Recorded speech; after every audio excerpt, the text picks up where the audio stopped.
Hello everyone, সকলে কেমন আছেন? জানি সকলেই খুব ভালো আছেন, আমিও ভালো আছি। আমার দিদিভাই একটু সমস্যার মধ্যে আছে, সেটার জন্য ডক্টর দেখাতে যাচ্ছি। তো গত সপ্তাহে ও এসেছিল ডক্টর দেখাতে, আজকে ডেট দেওয়া হয়েছিল, সেই জন্য আমরা এসেছি চেক আপ করার জন্য। আর আজ 20 তারিখ, আজকের দিন একটা ডেট দিয়েছিল যেখানে কি দিদির চশমা লাগবে কিনা, ওর চোখের পাওয়ার চেক করা হবে। দেখো, আমাদের মানব জীবনে বিভিন্ন সমস্যার সম্মুখীন হতে হয়, ভালো খারাপ দুই দিকই থাকে। সেই সমস্যার সঙ্গে মোকাবিলা করে বেঁচে থাকার নামই হলো জীবন। যাই হোক, তো এখানে এসে আমি একটা জিনিস বিশেষ করে লক্ষ্য করলাম যে বয়স্কদের তুলনায় বাচ্চাদের চোখের সমস্যা প্রচুর। আর এক একটা বাচ্চার চোখে এই বড় বড় পাওয়ারওয়ালা চশমা, আমি তো রীতিমতো দেখে অবাক। আর ডাক্তারবাবু বিশেষ করে বলছেন যে বাচ্চাদের কাছ থেকে ফোন দূরে রাখতে।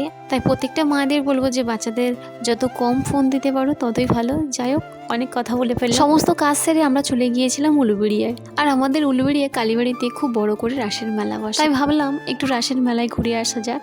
জানি না আর কখনো আসতে পারবো কিনা।